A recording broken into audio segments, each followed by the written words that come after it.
Hi everyone. Today I want to have a brief discussion tackling a very complex, very amazing film.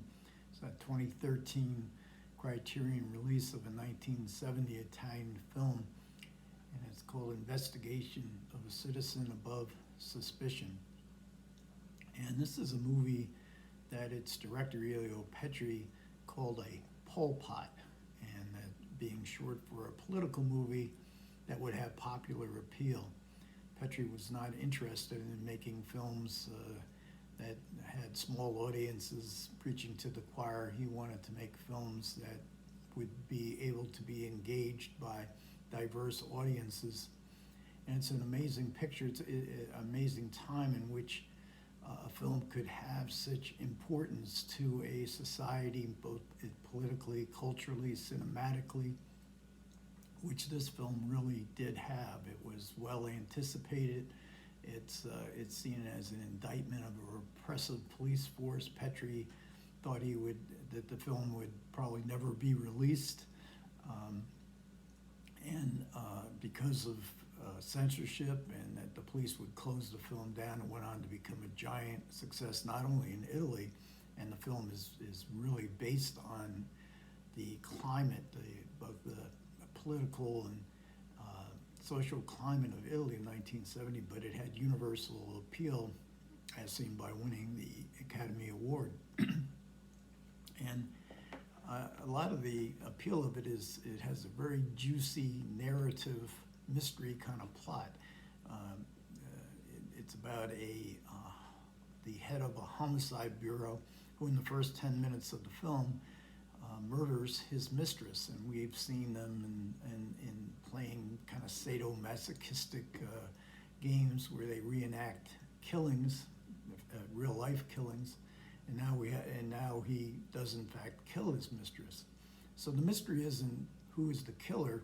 The mystery is why did he do it, and what is his game? What is he up to? He leaves all kinds of clues around. It's almost as if he wants to get caught. And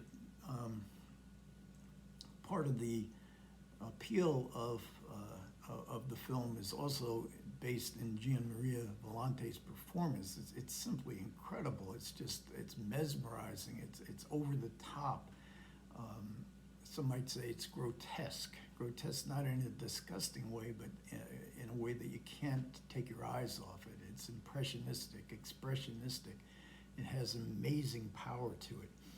And the narrative is also propelled by a superb score by Ennio Morricone. Two major themes that you just can't get out of your head. It was said that Italians whistled the tunes constantly. And of course, Volante and Morricone had ties to Sergio Leone. Morricone becoming famous through his scores for the Leone movies, and Gianmaria Volante played in both The Fistful of Dollars and even more prominently in For a Few Dollars More. Volante and the director Petri were left-wing artists, especially Volante. He would demonstrate and protest, and but as an actor, he really got into his role. So he is a prime participant in his portrayal of this head of homicide. And in the beginning of the film, he is being transferred to the political division, a promotion. But he insinuates himself into the homicide investigation of his mistress's death. And they all wonder, what's he doing? Why is he interfering so? He's like, here I am. I'm the killer. Investigate me. Everything points to me. His colleagues can't quite believe it.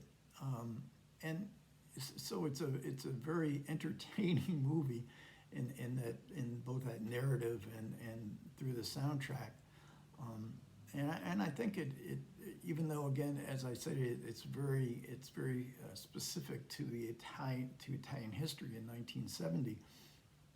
But with universal appeal, I've only seen Petri only made 12 films. I've seen probably half of them now, but one common theme that runs through it is male protagonists. They all seem to be experiencing a malfunction of their male egos, and I think that Petrie very much is insinuating that this malfunctioning of the male ego is the genesis of authoritarianism. This is a man who loves power, loves to impress everybody with his powerful attitude, his powerful speech.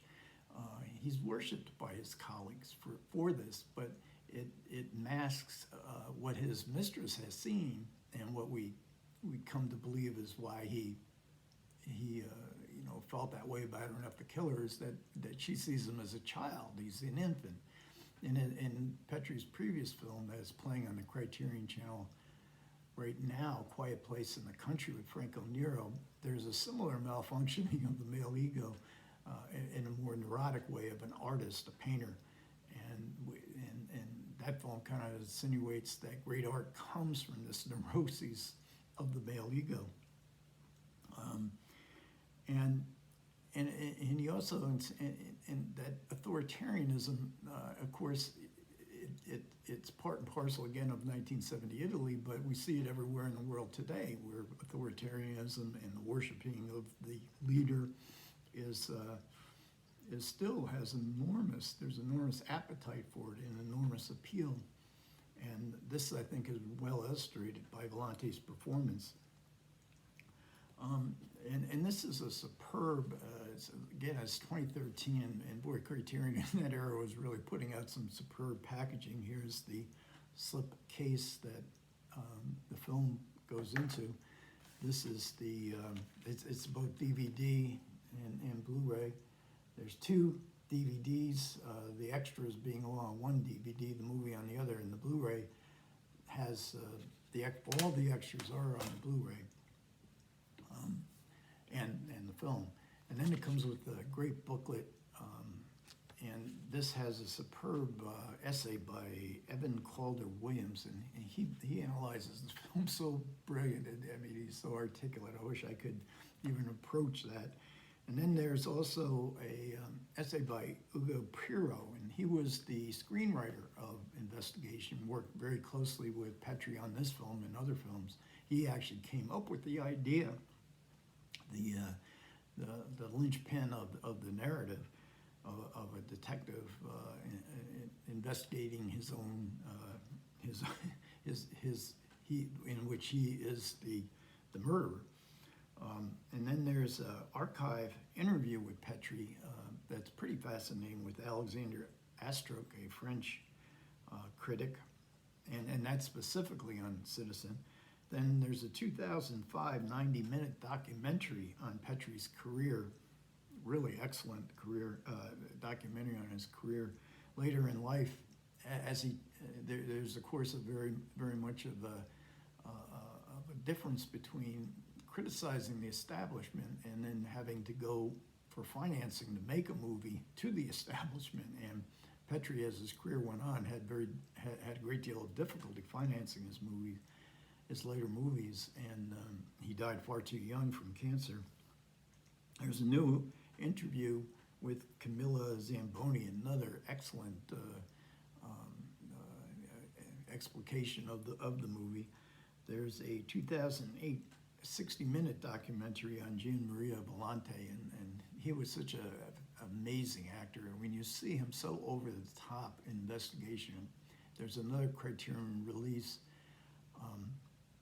that he made with Francesco Rossi, Christ Stopped at Eboli, where he underplays. Later in his career, he was often accused by Italian critics as being a hammy actor, overdoing it all the time, which he surely does, but to great effect in Investigation.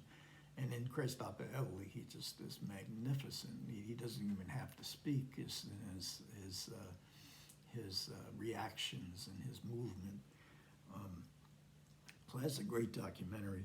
And then we have a 2010 interview with Ennio Morricone. Again, this is one of his most famous scores for this film.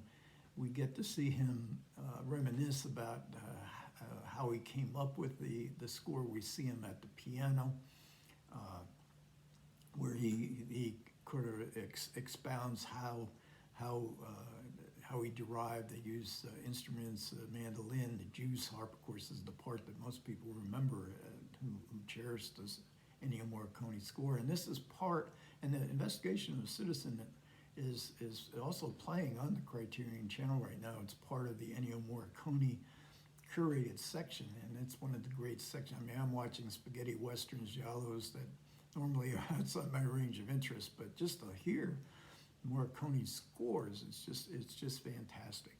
So that's my that's my stab at trying to encourage people. There's a Barnes and Noble sale. We're still 2 months away from it, but as Barnes and Noble sales come up, I'm gonna recommend some of their great packaging, and this 2013 release of Investigation of a Citizen Above Suspicion is certainly one of the jewels of the Criterion Collection.